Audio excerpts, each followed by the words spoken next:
Welcome to Queer Coded Country, where yeehaw meets yes queen. A podcast about growing up in the South and realizing that it's pretty dang queer. I'm Tucker. And I'm Hunter. Okay, Hunter, I feel like your shirt tonight is speaking volumes of what the world might be thinking right now. I'm making a statement. Yeah, you are. I am saying, fuck this shit. Yeah. But also connected because this is Rooney. Yes. Who did our branding. Rooney, we love you. We love Rooney. Hope you hear us loud and clear. If you're watching this, you can see the best gift we've ever received for Christmas from our dear friend Kate, title holder, pod lover, friend, made us these hats. I mean, embroidered for, if you're listening, they are camo hats with embroidered Queer Coded Country logos on them. Yes. Rooney did the logo. Rooney did this Faggots Against Fascism shirt, which is literally the world that we are unfortunately living in. So, how's your mom and him? Well, I love the way that you asked that because it's like, so with that intro, how's your mom and them? Yeah. I mean, honestly, on the bright side, Cowboy Carter. Album of the year and country album of the year. Fucking thank God. And to me, she is God. So thank you, Beyonce. Like, what?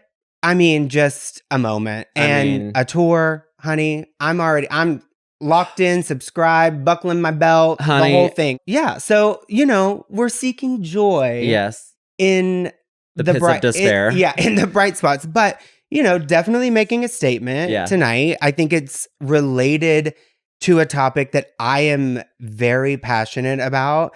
And I was thinking about this because I was like, where did this idea for this episode, or like what kind of sparked it and like wanted to make us talk about this? And I remember I just went on like a total tangent about like abstinence-only education. I think within the friend group, but also with my mom, like totally freaked out. It is something that I am very, very passionate about. Not abstinence, obviously, but queer sex education and like providing people with the right tools to be able to make the decisions about their own sexual health. Yeah, and that's how you bring us home, bitch. Yes. Like that's how you take me and bring us home. So that was what we're going to talk about tonight. Like obviously, like sex education is a huge part of like growing up, whether you learn it from the school, from the church, from outside sources, or independently on your own, unfortunately.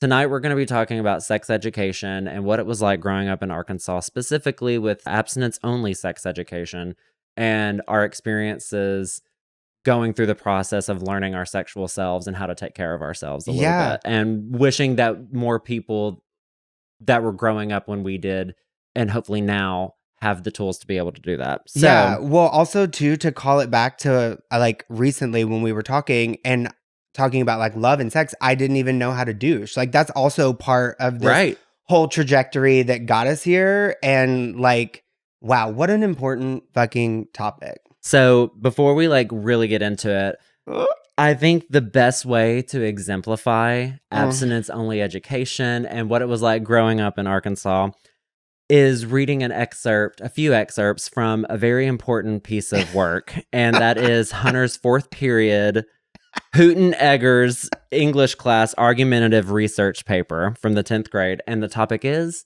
abstinence. Oh my God. Okay. So first of all, I want to just note that I went home recently and went through a bunch of stuff from my childhood home. And this is one of the things that I found. And I read the first few words and almost vomited because I was cringing so much. And so I want to caveat that I have not read this. I do not know what's in there. I do not know what was said. I was, I think, a sophomore in high school when I wrote this. So instead of reading it and facing those demons myself, Tucker is going to do a dramatic reading of some of the highlights for us. So to set the stage, I'm going to read the first 2 sentences just to give you the opener of the whole thesis.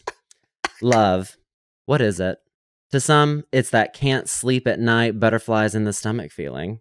But to others, it is a word that is completely ripped off of its true meaning and used as an excuse.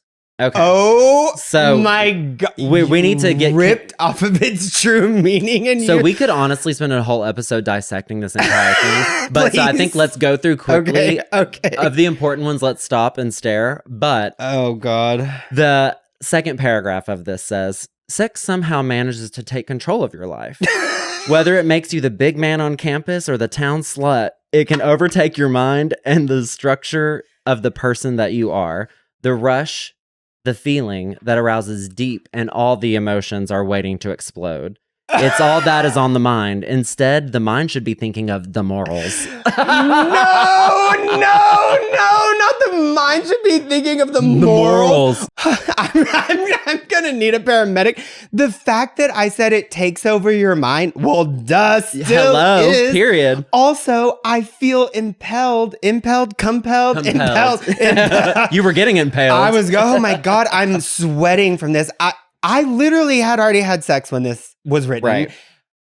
As do most teens when they are talking and going through sex education. The mind takes over your body. You should focus on the moral. That's a line. All the emotions are waiting to explode. It's all that is on the mind. Instead, the mind should be thinking of the morals. Also, why did I write this like it was like a love novel? Well, it was a research paper, mama. You were trying to give facts and you were giving tone.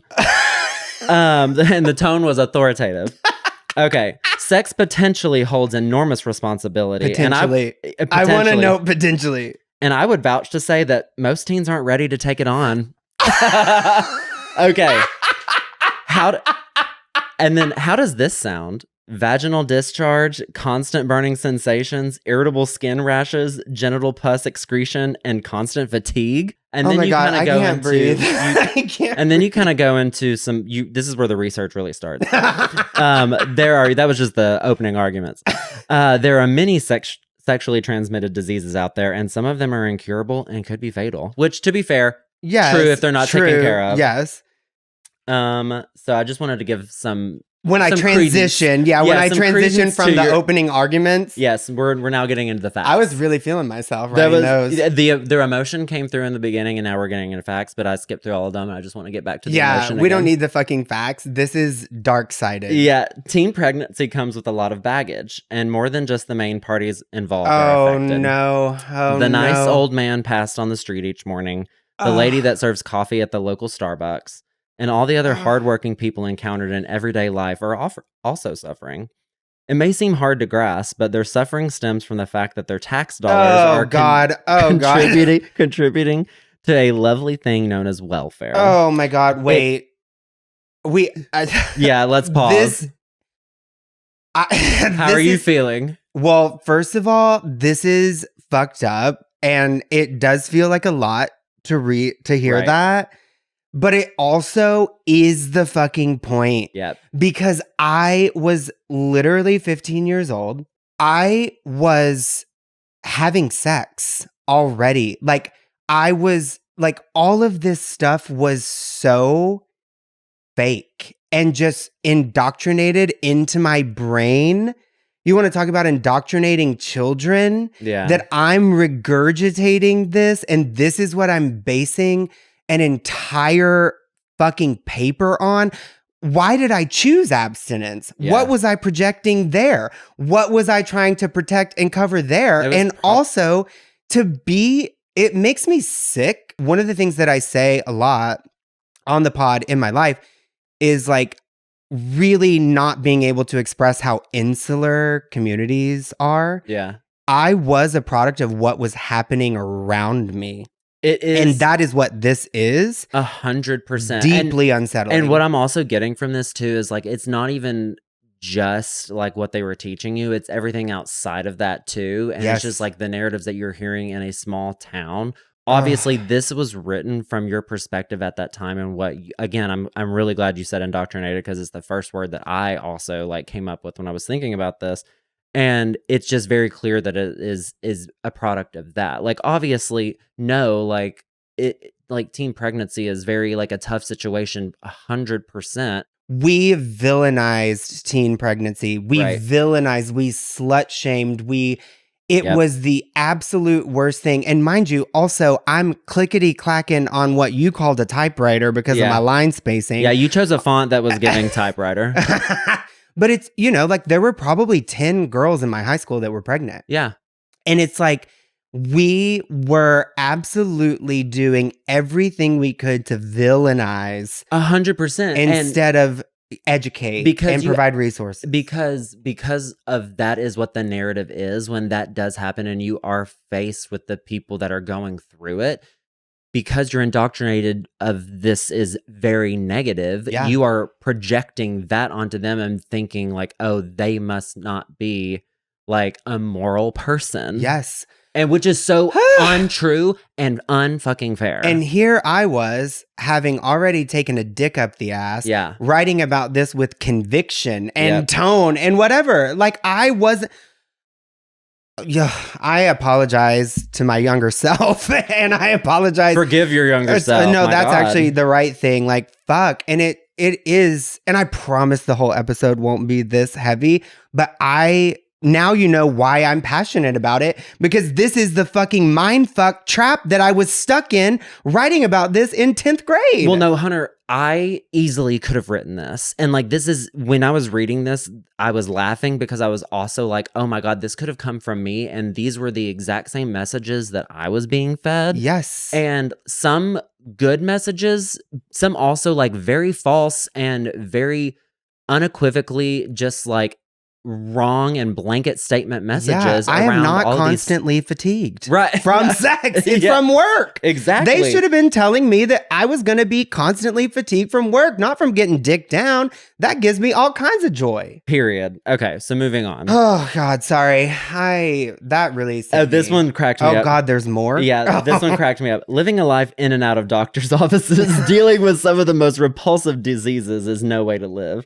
Sex wasn't intended to be something that people just did. It is supposed to be a sacred act involving two people who are married and passionately in love, not a couple of teens searching for a wild ride or emotional high. That is the summation of abstinence-only education and stigma. What I hear in that is stigma, shame, and so much shame, but also at least I knew that it was an emotional high and a wild ride. Yeah, clearly you knew from the horse trailer. I was writing from experience. You were like, shit, I gotta get a little bit of something in there. I gotta have some joy in this. The part that infuriates me most is it is one of those things to screw up your own life, but when you are tampering with the lives of another, it is despicable. And then you close out by going, I don't think so, especially when there is, you pose a question. Oh, good. Thank God. Is it really worth changing your life forever? And is it really worth risking the life of another human being? I don't think so, especially when there is an effortless solution. Simply refrain. And I want Simply Refrain on a fucking t-shirt. Simply Refrain is underscored, and I want that. Hunter, I honestly have never wanted a tattoo, but I would get a tattoo that said Simply Refrain. Also, it gives a little cunt at the end. Simply refrain. Like, I was a hypocritical piece of shit, little fucking faggot, writing about all of this stuff in a tone of a faggot. Simply refrain. Wow. Mic drop. I mean, fuck that. Fuck the environment that created that. But what a way to set this stage.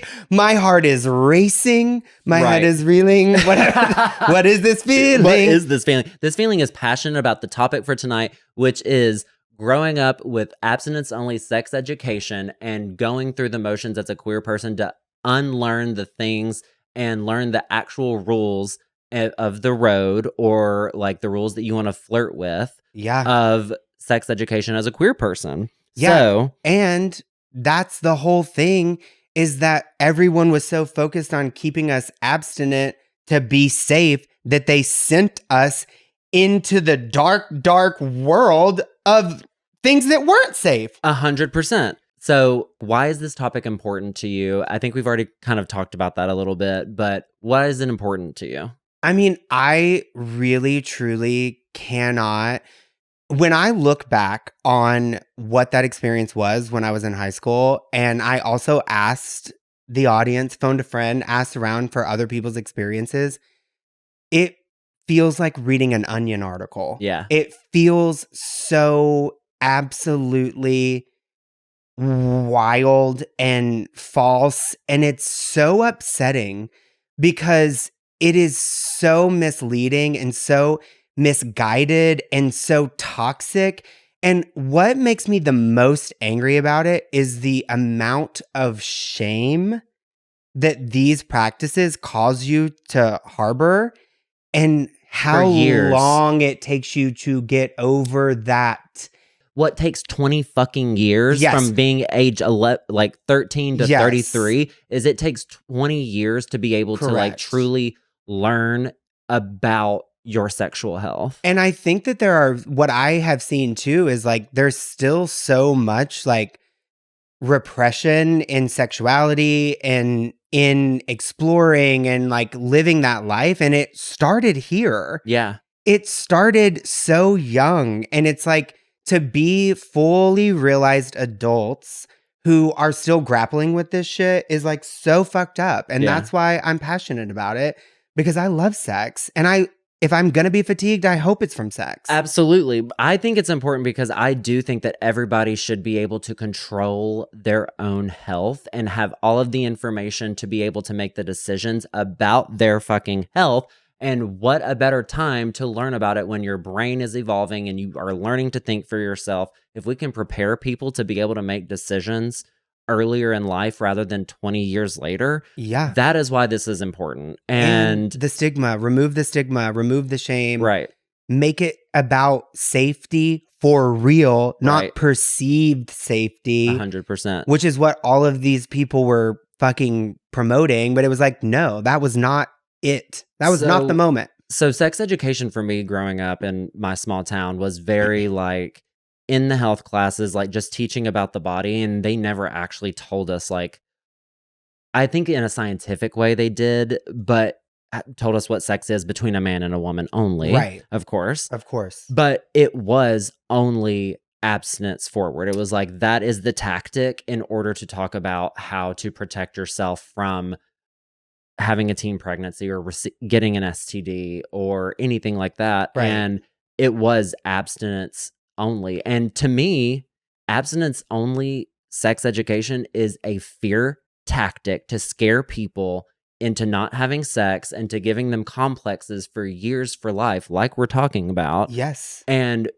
giving them so much shame around sex, which is a very natural thing, and not equipping them with the tools to be able to manage encountering sex for the first time or years later. Yeah, 100%. And I again, not facts-based, but I do think that there's like a law in Arkansas that like the only sex education that you can teach is abstinence only. So I looked it up. So facts-based. We are facts-based tonight. So Arkansas is one of the states that doesn't have a requirement to teach sex ed. Okay, but they don't have the requirement, right? But if they are going to teach it, it is going to be an abstinence forward program. Got it. Which is insane. And also, like, they have rules around, like, it is not required that you teach about HIV prevention. It is not required that you teach about, like, inclusive queer sexual health absolutely and sex not. education. So for me, sex ed, in 8th grade, I think it was, there was a class called career development. Why is it in those classes? I also had it in that class. Like, what we're talking about career development, but we're just going to take a brief intermission and talk about sex. Yeah. Also, career development was in the ag building, so I was already on edge. Girl, mine was in the annex building. Bitch. God. So predictable. Yeah. Also, I'm already fucking anxietied up going down to the ag building. Yeah, of course. And then we get in, and I tried to ask around to see if anyone knew who it was that taught it, but they like brought someone in from the outside, and it was like, same. Bitch. Of course. It was probably the same guy. Well, no. Kind of funny looking. I know who mine was. I'm sure they're all funny looking. Well, you know, John's famously was his father in his short shorts. I mean, taught him and his brother sex ed, and now they're both gay. I mean, it worked. Thank God. No, but okay, so my sex education, I think it was like a week. It was very brief, maybe even 3 days. Yeah, it was not long. All that happened is this creepy guy comes in and shows us photo after photo after photo of the worst scenario that you can imagine. Yeah. Like, I literally have had almost all of the STIs that you can get and never have really even had a symptom because I get tested regularly and, you know, you get ahead and whatever. The way that he described, like, I think it was like HPV or genital warts or something like that as like cauliflower growing out of your asshole, and then flashed a photo that literally looked like cauliflower growing out of your asshole. And this is the part about my sex education that pisses me off. Fear-based. Yes, because also they said, well, that's what happens when you have anal sex. It wasn't, there was no science behind it. And this is the one, this sticks with me. The other thing is that they told me that herpes starts if you give head. Well, they probably didn't call it head, but if you have oral sex after eating Captain Crunch, my favorite cereal. What? Yes, because they made us do this thing and they were like, everyone touch your tongue to the roof of your mouth. And then they were like, do you see what that feels like? And they were like, do you know what it feels like when you eat Captain Crunch, when you have the little cuts in the roof of your mouth? If you eat Captain Crunch for breakfast and then have oral sex, that's how herpes starts. And that's fucking real. Like, I mean, not that that's really what happened. That's really what they told me. Yes, exactly. They were trying to liken it to something so you could understand as the mind of a sixth grader or something like that. And I love Captain Crunch, and I know it would never betray me like that. But equating that to having to absolutely like imagine that the worst thing possible is going to happen to you, rather than telling you, here are the ways that you might encounter that, and here are also the ways that you can protect yourself from it. And if you do get it, here's how to manage it once it does happen to you. And it's also just a fucking lie. Yeah. It's just a blatant lie. That is not like, are you kidding me? Like, that was literally all they said. It wasn't like any further explanation. Therefore, as the mind of a sixth grader, you're going to be like, okay, Captain Crunch, blowjob. My favorite cereal, my favorite pastime, I'm fucked. You know, like literally, how insane is that? But I feel like we are not the only ones that have had the crazy ass abstinence-only education tools that we were given at a young age, and you have many to tell, I feel. Yes. So when I think about that, I just get so insane. And so I did post to see if other people had other like things that had happened or stories that they wanted to share. And so I have some messages that people sent, and I also like took some like mental notes of a few that just really, really are upsetting. But there was one theme in a couple of them that like really is so fucked up. One of them was basically like everyone in the classroom like stood in a circle, and there were like cartons of eggs on the table.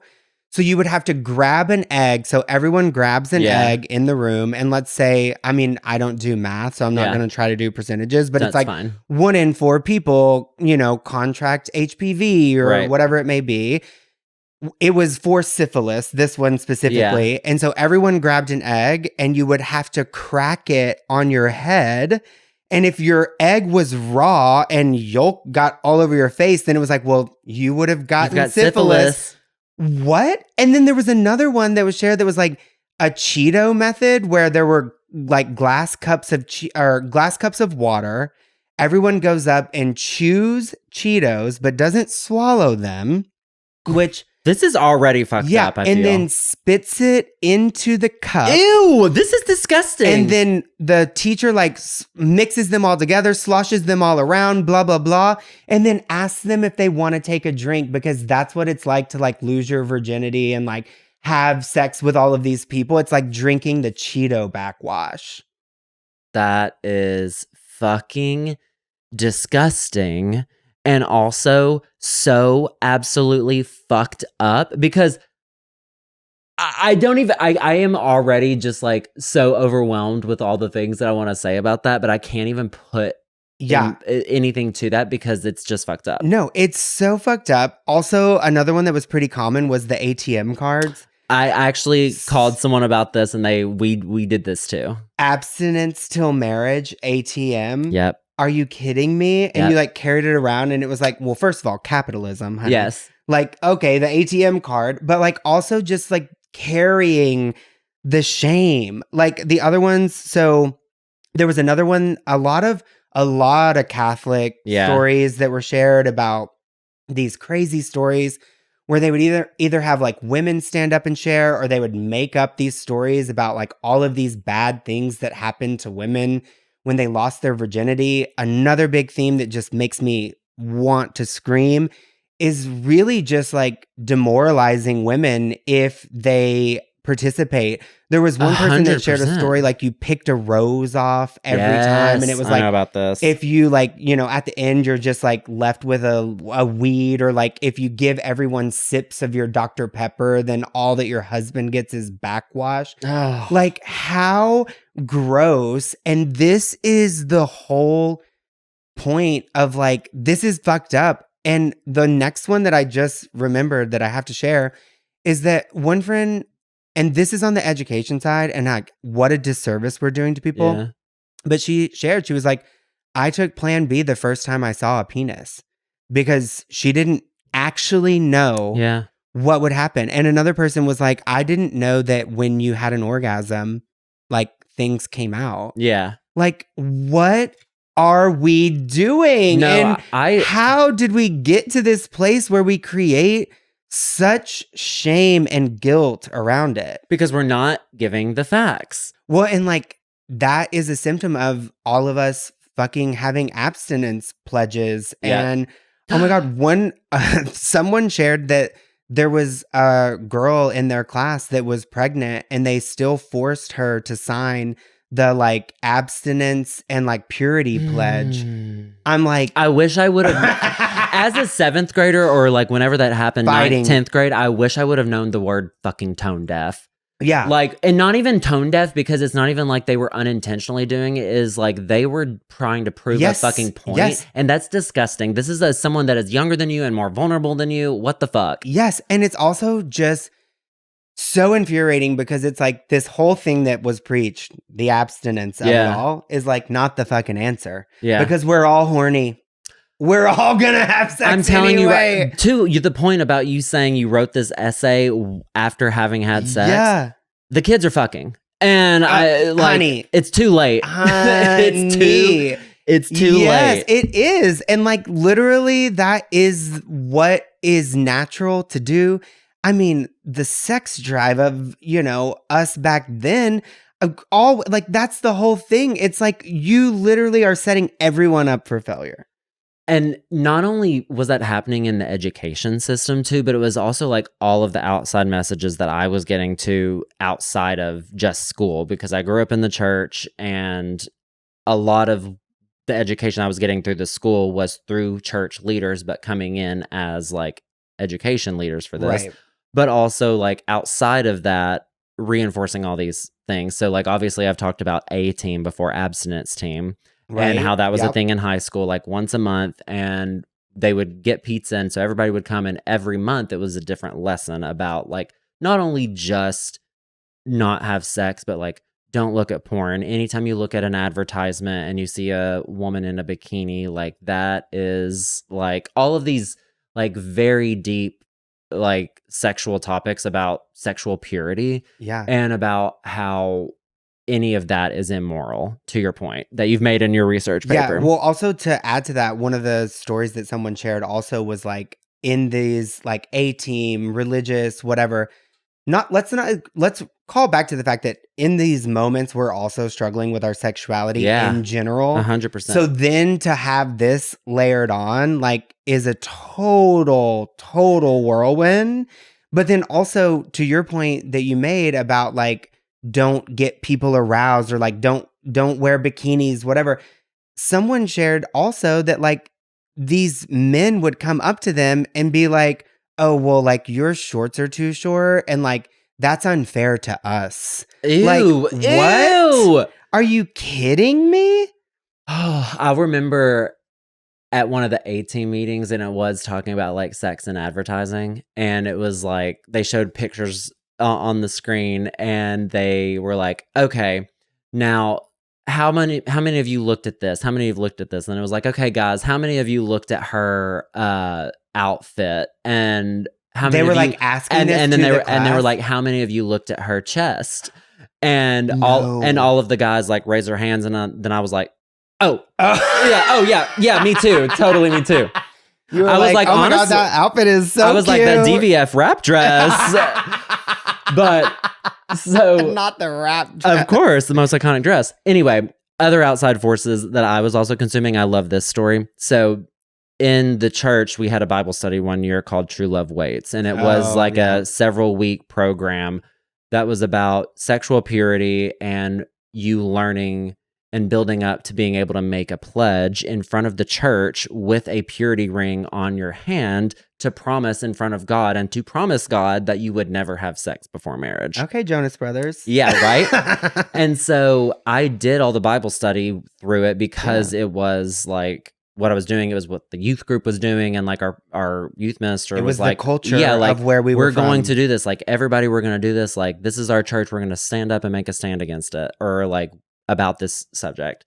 And I remember going through it and my mom just like came up to me and she was like, I'm glad that you're doing this, but you know that this is like a very serious promise. If you're going to stand up in front of the church and make a promise to God that you're not going to have sex before marriage, that's a very serious thing. That's a very serious promise. And I was like, yeah, you're right. And also like, I know that people have sex before marriage, and I'm almost like pretty sure that they absolutely do at this age. I'm like probably the same people that are teaching A-Team probably or whatever, like the Right. sponsors of A-Team were probably having premarital sex. Right. And so like through that, I don't remember what age I was exactly. And so I went and talked to the youth minister. I was like, asked some questions and and so finally I was like, okay, I'm recommitted to doing it. And then went through with it. And on the morning of that, we were supposed to go to church and do the thing in front of our church. And like the parents are supposed to put the ring on you as you're making the pledge. Isn't that parents disgusting? Put the ring. Yes. It like stand up in front of the church and put the ring on. Anyway, the morning of, I was like, Mom, I don't think I can do it because you're right. This is very serious and whatever. She was like, okay, well, you have to call and you need to tell him that you're not going to do it today because I don't want him to be surprised when you don't do it today. And so I had to call him the morning of and tell him that I wasn't going to do that because it's a very serious commitment and I can't make that kind of commitment right now. And I am so proud that my mom is my mom because of that. Title holder. I mean, how important, because the same Tucker that was going through that Bible study, that was going through those motions, that was committing to that knew in the back of his mind that this wasn't it, right? But that was the same me that wrote that abstinence paper. 100%. Same one.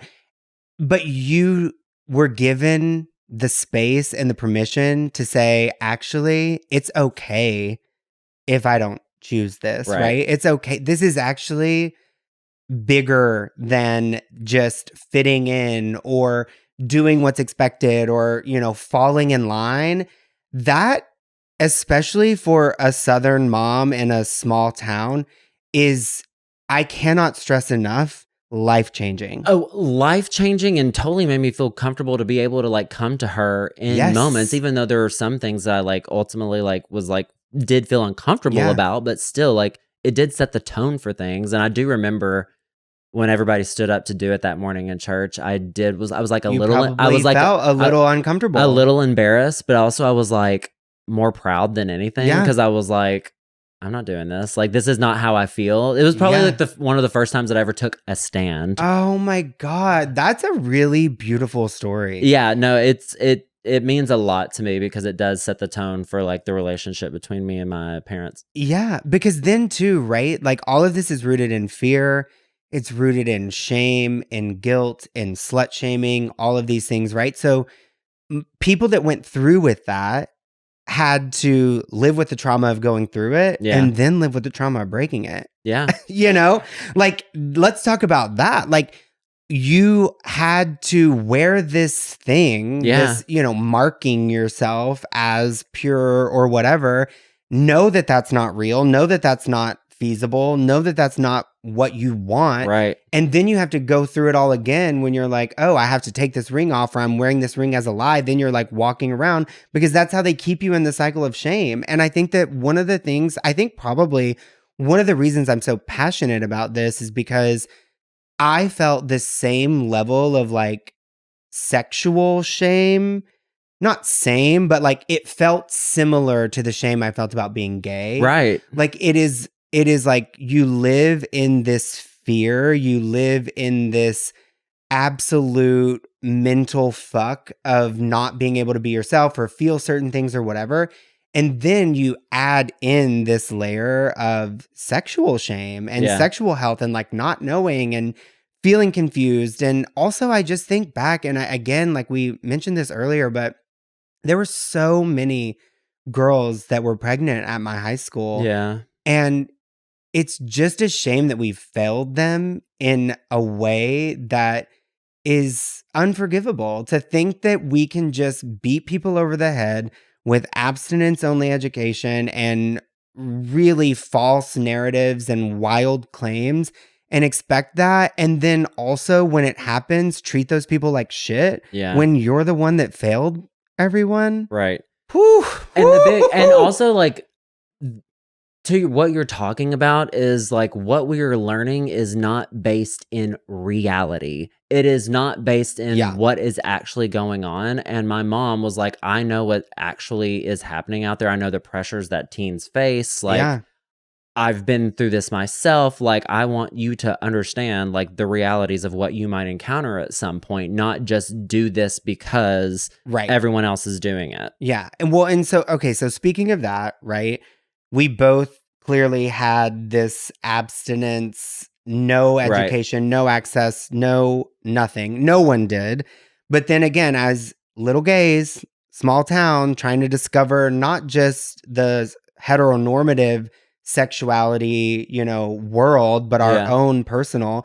How did you discover sexuality? How did you learn about like sexual health and how to take care of yourself, how to, look out for other people? Like, what was that journey like? It's called hisfirsthugecock.com. And I debated even saying that, but it really was eye-opening. Yeah, to see these huge cocks. Yes. It really meant something to you. Well, no, but honestly, like when you don't have, as a queer person growing up, being faced with all this heteronormative sexual education, and that is the only narrative. Internet. Like I'm going to the internet, and as soon as I learned like what porn was, I was like, oh, maybe I can look up this kind of porn. Yeah.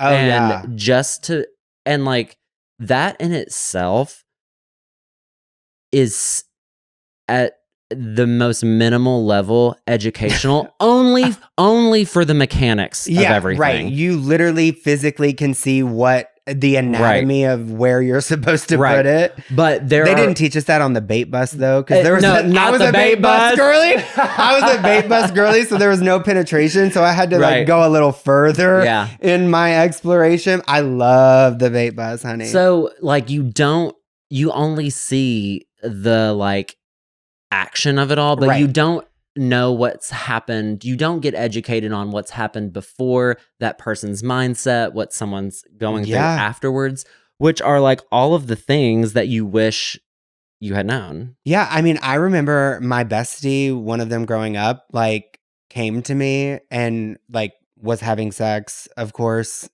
as she should. Right. But she was a squirter. And the first... All right. Yeah, buckle in. Yeah. No, she was, and she didn't know what was happening. Like she didn't know what was happening. Yeah. And it's like, now I'm like, fuck yeah, girl. But I didn't know either. We literally had to look it up on the internet. Right. Because no one was talking about it. No one was asking their mom what it meant to be a squirter in that, era of our lives. But it is that. And I was the same. Like A squirter?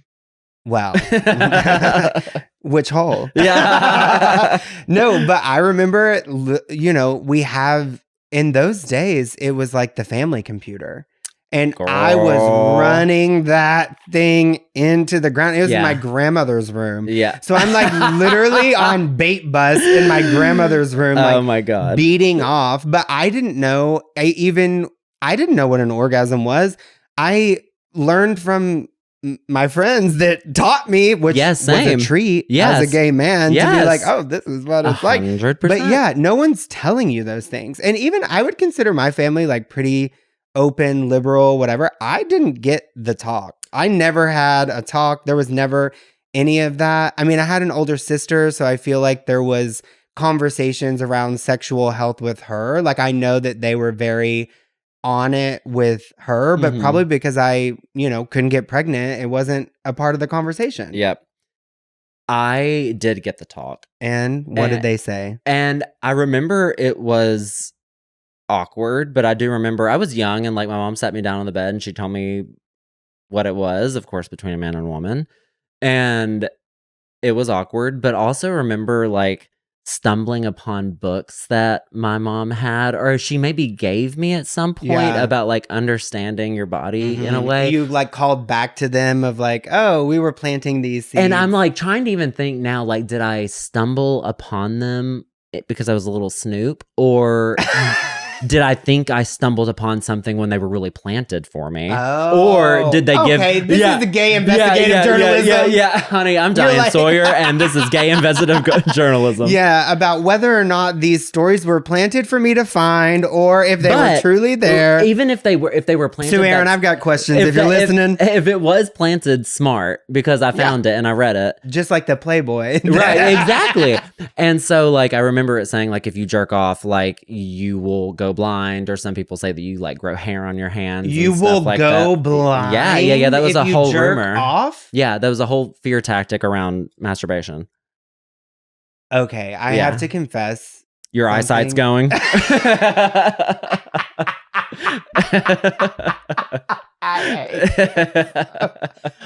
I hate you. I literally used to hump a tiger to masturbate.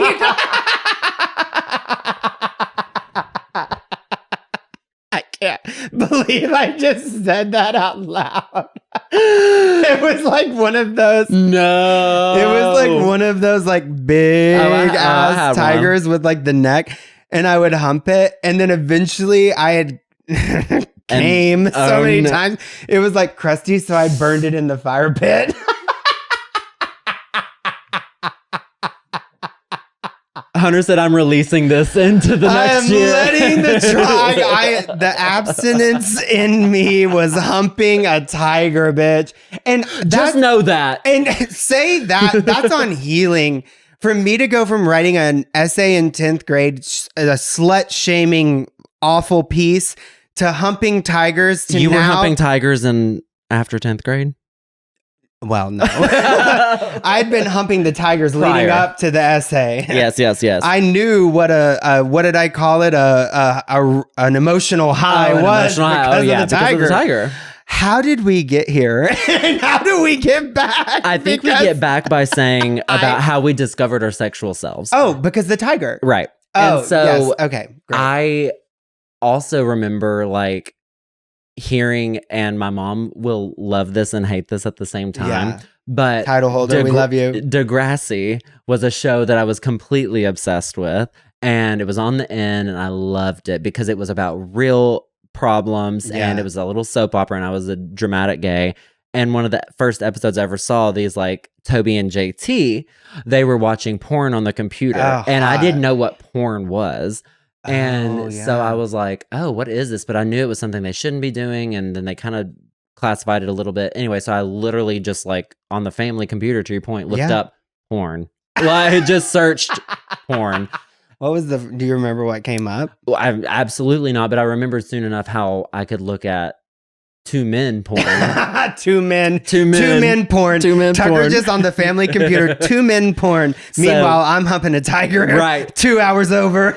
I was on the Google search, but we were in Jeeves. Ask Jeeves. Bitch, of course. Not as asking Jeeves for two men porn. No. No, it was Ask Jeeves for certain. Ask Jeeves, two men porn. Is Ask Jeeves? It's just ask.com. But I'm unwell. But it was so funny. Like, my mom later realized that show was talking about some very serious themes, and she was like, Tucker, I just want you to remember that input is output. And honestly, Sue Aaron, you were right, because they input porn and I outputted porn. Yeah, so input is sorry. output is literally a way to live, honey. I mean, you get what you give, honey. That's what Sue Aaron was saying. Okay, I'm unwell, and I literally love this so much because it's so similar. But it's like, there's already so much going on in anyone's mind at that age. And then again, I want to get back to the shame of it all and the fear of it all, and how that shapes the way you move in your later life. Because I, again, was going to college and so excited. Yeah. I was, coming out, whatever. Again, I had sex, but I certainly wasn't douched in the horse trailer. I didn't, no one was saying that this is what you do. And I honestly learned most of my adult sexual health through Grindr. I mean, so would you say that your sex education growing up served you in any way later in life? Abso-fucking-lutely not. And it only made me scared of Captain Crunch. And that was my favorite cereal. And that's really mean. And honestly, fuck off West Side High School and middle school and prior schools. And still, we haven't even talked about the school shooting, but let's... That's a different episode, mama.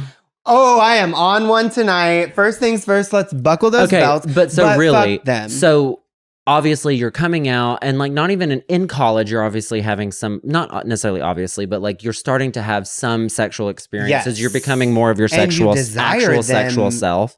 Sorry, I cut you off, no, but okay. I was very passionate about how much I desired sex in college. Right. I mean, well, everybody does. Yeah. And so as you come out, and even after you move and live the place that you're exploring yourself and being out for the first time and all of that, what was that like? You said you learned it from Grindr. What are some of the things that you learned about as growing up to be oh, this is my sexual education compared to when I was growing up? Yeah. I mean, the thing that is so crazy is that we go through sex education, but there's not a single mention of testing or prevention. Right. So in high school, I actually don't really know. I think the only person I had sex with in high school was the person I lost my virginity to, which I will allow him to remain anonymous. Given that he's married with children. Yeah, okay. So, but I think that must have been the only person. And in those moments, I wasn't even thinking about what could happen, right? It was oh, I trusted him, whatever. I don't know. I just didn't. Also, probably, actually, now that I'm saying this out loud, I probably didn't really know if sexually transmitted diseases could come through gay sex at that time, because we didn't talk about gay sex. We didn't talk about that at all, right? No. And so, I don't know, it was a weird kind of thing where I wasn't cognizant of it until I went to college. And then when I did go to college, and obviously you're around people that didn't grow up the way that you did, that didn't have the same experiences, you're talking about more. Even though we were still in Arkansas, I'd like to think that there was a little bit of sex education, because I actually remember going to the Walker Health Center or whatever it was, whatever that, what was it? Pat Walker. Pat Walker. Yeah. Yeah. Thank you, Pat. We love you, Pat. I don't know who the hell Pat is, but thank you, Pat. But I remember going there for the first time and seeing education materials on getting tested and things of that nature. And I remember I had sex with someone in my dorm bathroom Also thought I was in love with him. Comfortable. Also thought I was in love with him. Wasn't. But come to find out. Come to find out. But and then I went home for something, and I went and got tested at like the local clinic in Arkansas. I got lots to say about the local clinic. For $5, you could pay cash, and they wouldn't put a record of you getting tested. And I was like, well, that's what I want. I don't want a record. I don't want anyone to know that I'm here. But it was crazy because it's like in the early days, having sex, whatever, I wasn't thinking about this.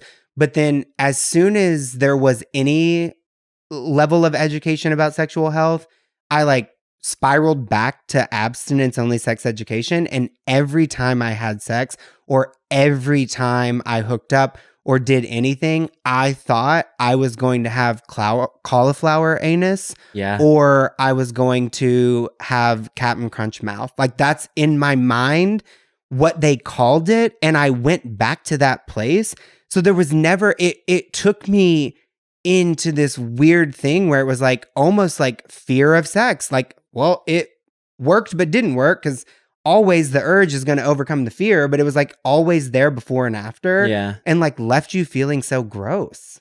I went through the exact same thing. It did start in college. Absolutely. Like I remember like I would hook up and then immediately try to go get tested like a little bit after because I was like so paranoid that I had something. And I remember going to the Arkansas like Department of Health building to go get tested like as free as it could be. Yeah. And I remember the doctor like gave me the results and I was like, can you test me again? I was like, yeah. Oh my God. Yeah. I was like, Wow. I really think I have something. And she was like, I mean, I can test you again, but she was like, honestly, like from what you've told me, this is your like one experience and like this amount of time. Yeah. Like I really, the results are the results, hon. And honestly, that was kind of like a point for me.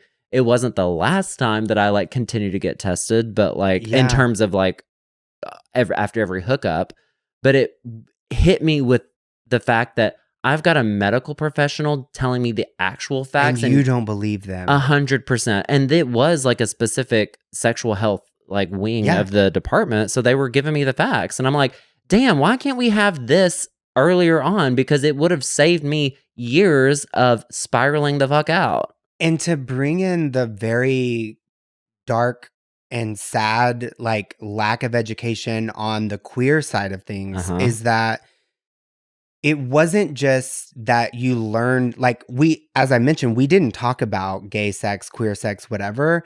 But if you did, it was under the lens of like the AIDS crisis and you're going to die. Yeah. Like that sounds so insane that to say it in 2025, that when you would talk about being gay, their response would be that you would die of AIDS. Right.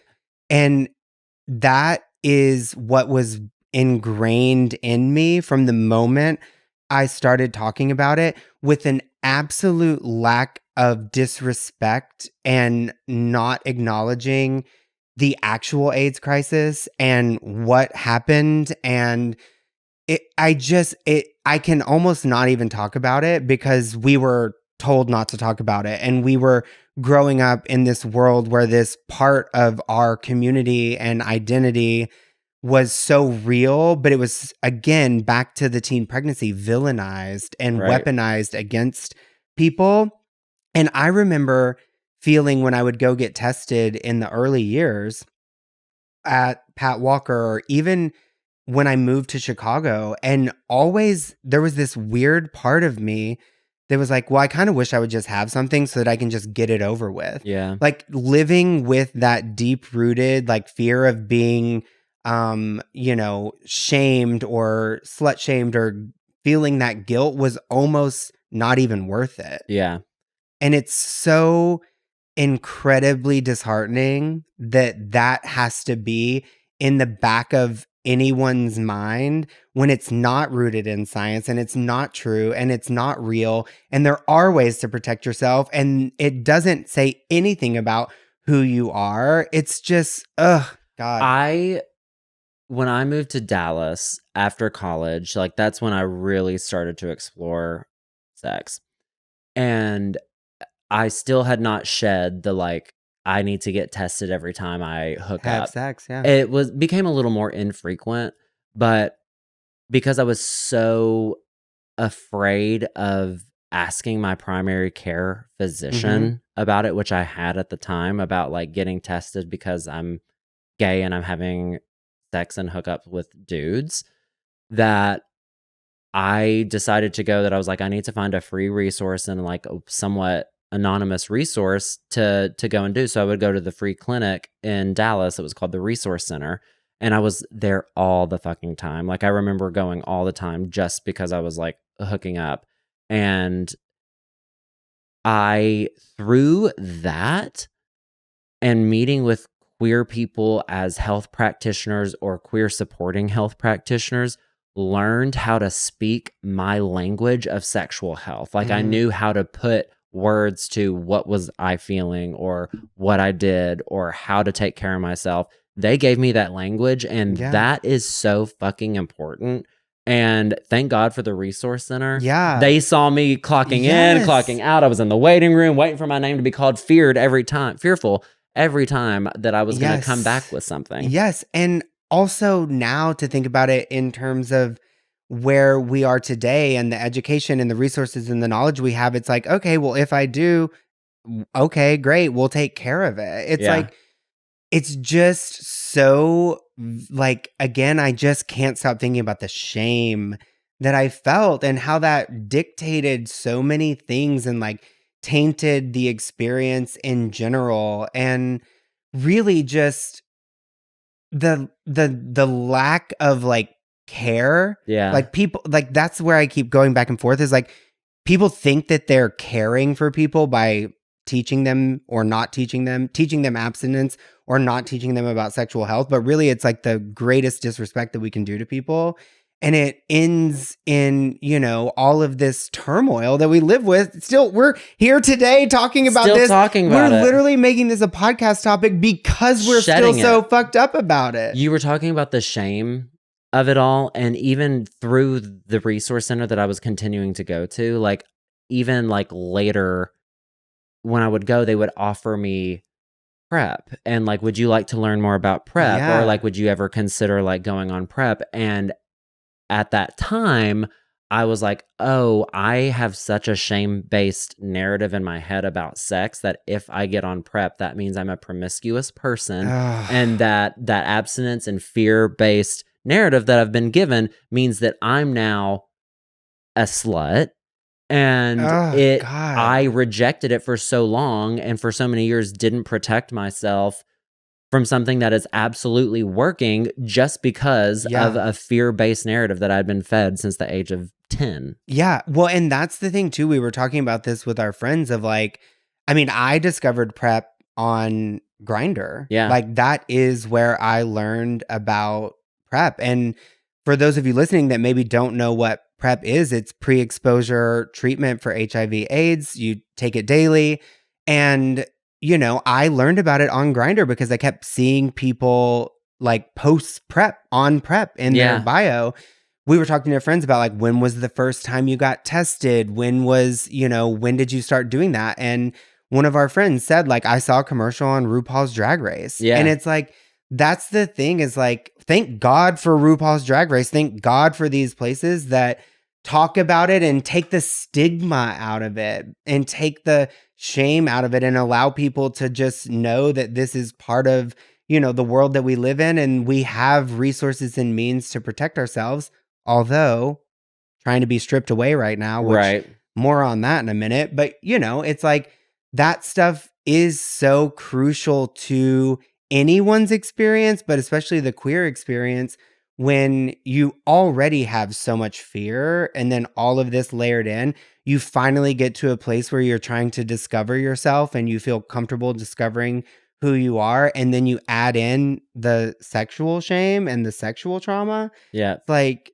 it's so fucked. It is so fucked. And that makes me just think like, you obviously, thinking about it now and how I'm going off on a little bit of a tangent. Go, here. baby, go. But we're really feeling it. Thank God for more queer media and queer visibility on television, which has allowed for more space for advertisers that are promoting queer services. And not to say shit about like capitalism or advertising or anything, but like the fact that that exists gave a space for someone to run a PrEP commercial, to run a commercial about being able to be tested. Because no one else was going to talk about it. Absolutely. And I think about that, like our friend was talking about, I learned about testing from like seasons 1, 2, and 3. And now when I'm seeing commercials, it's like, did you know that undetectable equals untransmittable? Yes. Did you education about what it means if these things happen, and how you get the education and the resources, and the fact that you can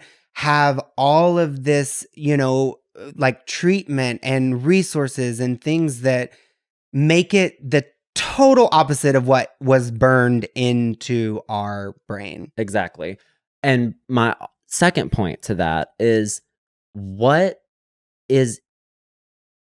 how are we learning about these things is through our own community. And we are learning it through watching queer media. We are learning about it through queer apps like Grindr, and learning it about literally word of mouth around what some of these like best practices in queer sexual health are. And that is it's fucking cool. It's also making me think of Heart of the Woods, Casey Musgraves, and like a community of like under the woods or under the trees, there's a neighborhood that can't be seen, but it is in our nature to look out for one another and communicate amongst each other about how to take care of ourselves. And it is very different, but it is not dissimilar to what people were going through during the AIDS crisis and the AIDS epidemic, in terms of the mainstream media was not giving out the correct information around it. And therefore the queer community had to communicate around each other and fight for healthcare and modern medicine and less expensive medicine and access just empathy to it. In general. Fucking Reagan wouldn't even say the words. Exactly. And I think that's the part of this that, again, I feel like we've gone all over the place because we both are so truly passionate about this. But another part of what we talked about in the beginning is that the world is on fucking fire, and resources and healthcare and the queer experience is being absolutely weaponized and absolutely is used as a distraction from the other bullshit that's happening. But people will lose access to their healthcare that they need. People will be, I'm trying to, per my therapist, I'm trying to take breaks from doom scrolling, but it's like CDC removes all language as it pertains to, LGBTQIA plus community, like all of these things. It's like, we have this podcast to talk about overcoming things that happened in our early childhood that should be different. Right. And in so many ways, it feels like we are going backwards, and this all feels so heavy.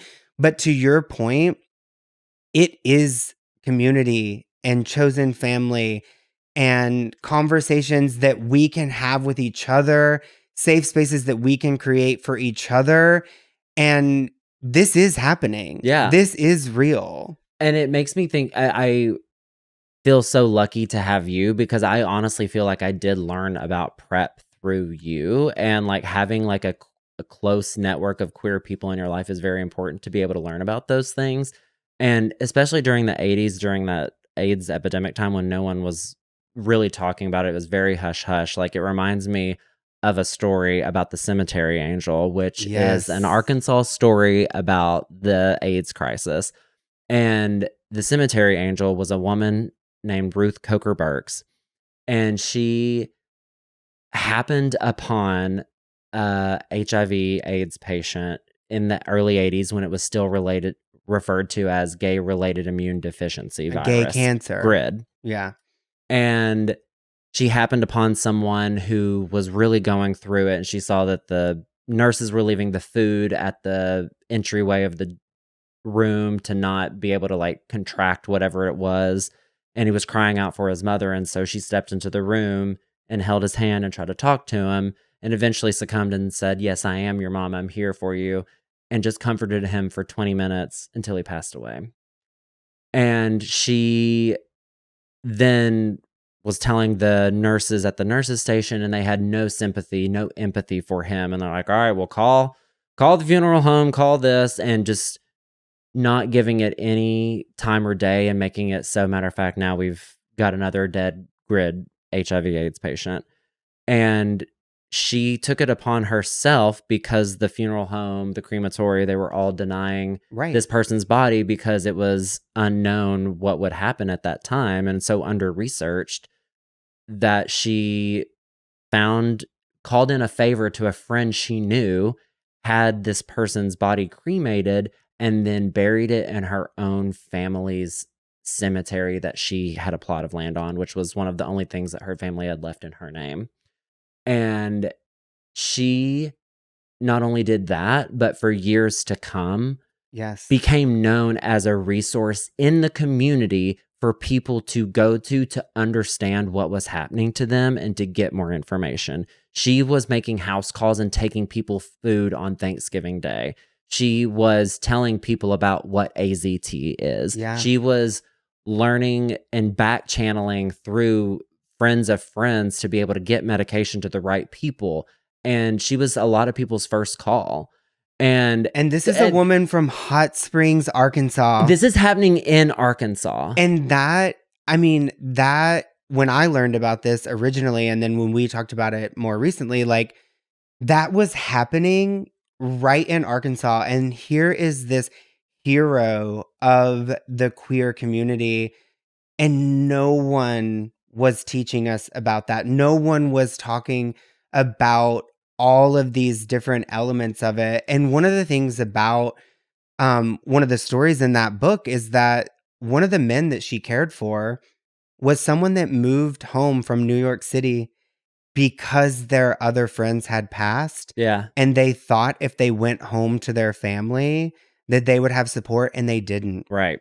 And she was the only person that was willing to provide that. And I just think about, I mean, it's so heavy to think about that being the reality, and the things that we learned about it being so awful and gross and negative, when this is a human experience.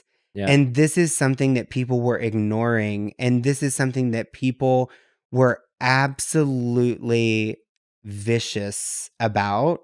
So much so that 20 years later, as we're growing up, one, we're still not talking about it in the communities that we are. And if we are talking about it, it's in an absolutely negative and grotesque light that should never be put out there. And if we can remember or take anything from her story, if you're interested at all in reading books, well, she has a book called All the Young Men, and it is a chronicle of this period in her life. And it is very heartbreaking, but at the same time uplifting to remember that people are out there with fucking compassion. And if we could inject a little bit of compassion into sex education, I think it would do us a whole lot of good. Yeah, 100%. And where my hungover, now kind of drunk again, like enraged mind is going, is that, like,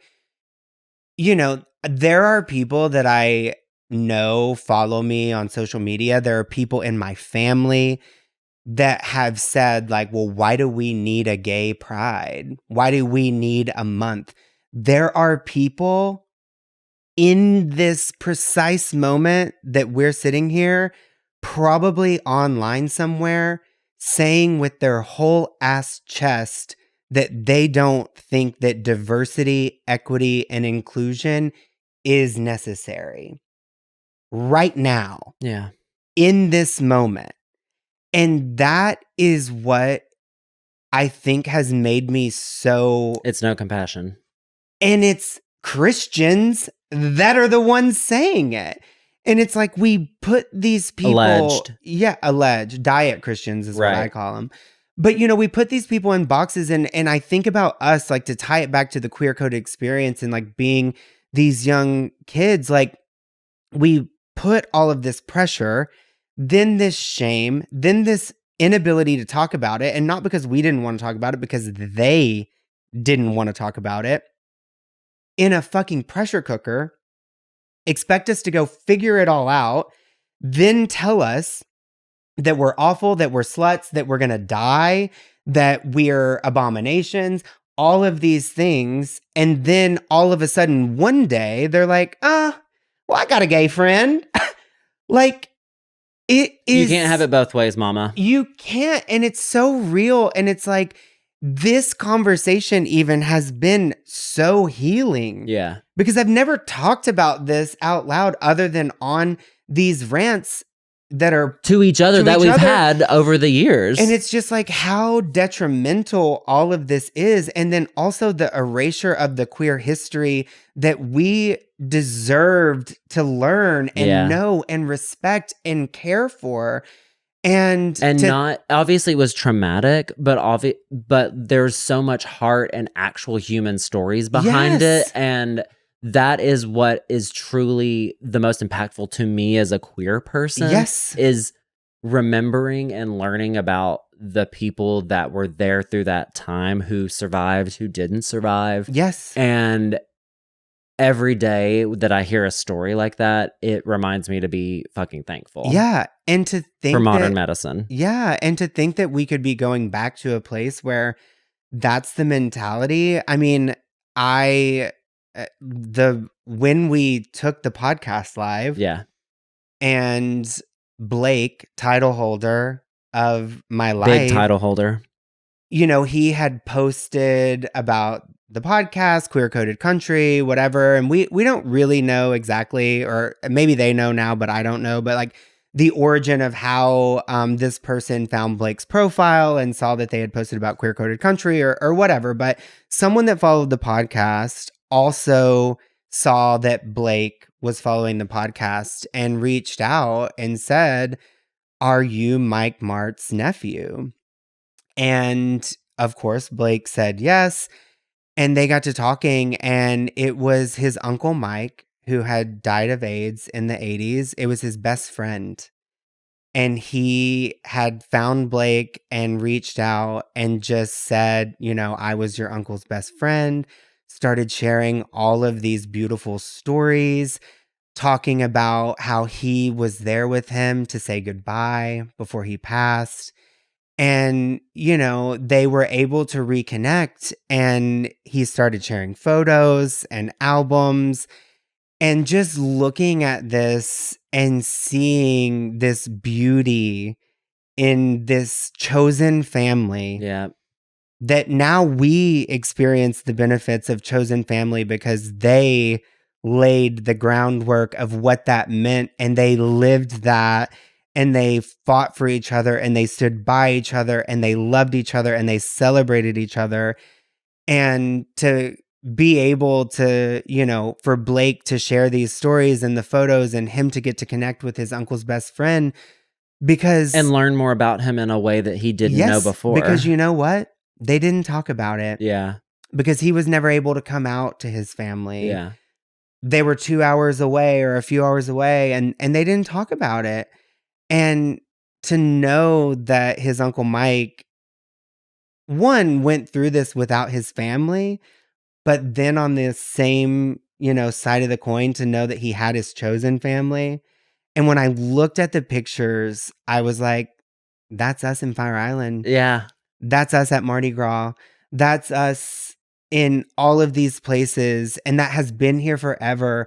And queer people are here. We've been here forever. We're not going anywhere. We deserve to be celebrated. We deserve to be supported. Trans people deserve health care. Yep. They deserve everything in the world. We deserve to be treated as humans. Yep. And what is happening right now is so fucked up and is so tied to the shame and the stigma and the fucked up things that they put us through as kids that some people just haven't been fortunate enough to escape. Yeah. And I would be, remiss to think that, I don't know if that's the right word. Here I'm getting corporate or something, but I'm sitting here thinking, and I know that there are people that are probably listening to this that voted for Donald Trump and that, have stood by that. And I'm saying to you now, it's okay to fucking change your mind. Yeah. It's okay to hear stories like this, to love people like us and not betray us and stand up for that. And honestly, when Blake shared that story, it was so emotional. And I just feel so happy that Mike had the chosen family that he did. And I feel so happy that we can sit here and tell his story. And, I was talking to Blake today and he was sharing about how, everyone was saying he was just such a big personality and had the biggest laugh and smile. And, it's like Blake didn't get to experience that. Yeah. But I don't know. I just feel that it's so important that those are the stories that are shared and that we recognize what got us here and that we don't repeat those systems of oppression that made it unacceptable to talk about the AIDS crisis. And I just, again, in all of this, all I'm hearing is like the importance of community and like building relationships that matter and not just like resting on what you are familiar with. Yeah. And that is, again, why queer resources are even more important now than ever. And especially because there's a threat to not having any resources outside of queer resources that are educating young queer people. And access to PrEP is literally at risk. Yes. The pro-life group of people are stripping away access to life-saving medication and resources. Right. And let's fucking sit with that for a minute. Well, and that's why I said at the top, why sexual education is very important to me is to allow people to give them control and information to make the right decisions about their body, because that is the only person, in my opinion, that can be able to make decisions about their body, whether it is someone that has become pregnant or it's someone that is deciding what to do about their own sexual health.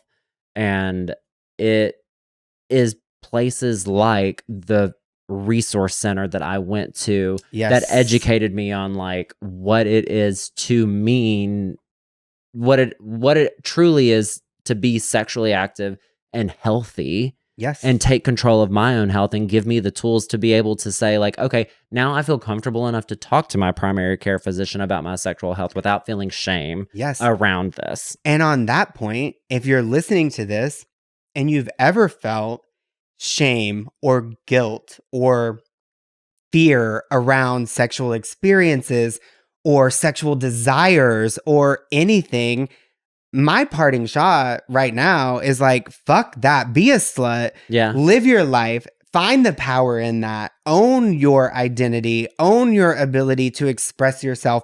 Allow yourself to change, to have sexual experiences that are different than the ones that you think you want, to grow, to learn. I cannot express that one of the things that I wish that we could all feel is like free of sexual oppression and shame and guilt, and truly just act on the desires that are in our innate human nature. Like, let's let it all go. Live that life and be a slut. Yeah. And be a slut. I would say be a slut. And also, like, if you are raising, my parting shot is, if you are raising a queer child or someone that you think is queer, or a child or in just general, a child in general, to not lead with fear or shame-based conversations around sex, but to just be open-minded to being able to give them the tools to understand themselves in a better way and to clearly give them the resources that they can to understand how to be able to protect themselves. And that's going to make them way more safe. than abstinence Absolutely. ever fucking will. Because of people like my mom who were outside Another of this, shout out to Sue Aaron for outside of the sex education that I was getting at the time, to be able to say like, hey, this is your decision. I want to give you the other side of the story to be able to make your informed decision. I'm not telling you what to do, but I'm telling you the other side that you might not be getting. Think about that if you're raising a child right now, especially if you think you're raising a queer child. Like, what are the resources that you can give them in a healthy way that give them the information to protect themselves years from now? I am not on a high horse, but I feel like I'm on one. Literally come back to us for more child and parenting tips where you'll learn everything because you we need have to know 0 children about raising a child. Hey, you know what? Here's the thing.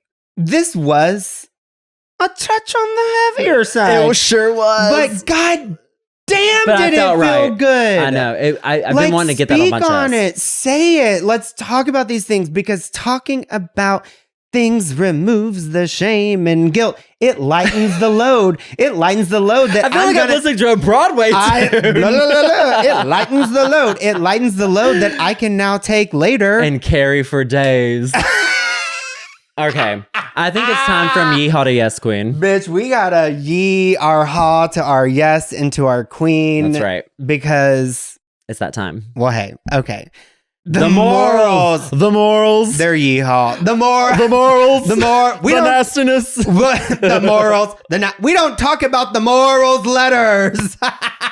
Okay, the morals are... yes. Producer Sammy has been watching... Producer Sammy loves it because they've been watching Roni and they now know about the Morgan letters. And the morals letters. It's yeehaw because fuck the morals. Well, Hunter was very committed to the morals. I was convicted in my morals when I was getting butt fucked in a trailer. Shame. I don't even want to categorize it. I think it's yeehaw though. But a little yes, queen, because the gays are giving everyone's giving shame. No more shame. Yes, I think it's okay. No more shame. Okay, I have to be cut off. Hunter just ended shame. I just want y'all to know. Be put to bed. Okay, you speak on it because I ended it. I'm gonna say that it is Yas Queen because it is what is fueling a lot of people's defense mechanisms, which is what has turned it into humor and storytelling and making people relate to one another. So that is why it's Yas Queen, turning something negative into something positive. Fuck yeah, turn it on its head. Hell yeah. Put the thing down, flip it, and reverse it. Okay, Captain Crunch. Well, he's a faggot. So Captain's Yas Queen. a faggot. So Yas Queen. Captain's a faggot. Yeah. Especially if Captain's associated with sucking dick. Yas Queen. Ahoy, matey. HisFirstHugeCock.com. That's yeehaw and yes, queen, because let me tell you why. We were looking up those huge cocks and we were riding them like Seabiscuit. It's yes, queen. Ask Jeeves. Yes, queen. Jeeves was a true cunt bitch. Yes. Jeeves was in everyone's business. Jeeves was wanting to know all the tea, all the gossip, all the questions. Well, he was my butler. And that's why he was answering all of my questions. Yeah. Oh, Jeeves. Yes, queen. Thank you, Jeeves, for giving me my early mechanical sexual education. Yes, not douching. Right. I famously bought a turkey baster at Walmart as my first attempt at douching. Well, happy Thanksgiving. Okay, before we do the parting shots, I would just like to say that we would love to dedicate this episode in loving memorial of Mike Martz, Blake's uncle, and may everyone who has a connection to the queer community and knows queer people take the time to understand the queer history and celebrate all of those that came before us and made this podcast possible, made our lives possible, and, fought the fights then, and may we all continue to fight the fights now. It's people like Uncle Mike that we stand on the shoulders of to be able to even to do this. They were giants. We're just communicating the message years from now. Yes. And with that, I say, y'all come back now, you queer. Queer Coded Country is created and hosted by Hunter Poole and Tucker Travis, produced and edited by Sammy Junio.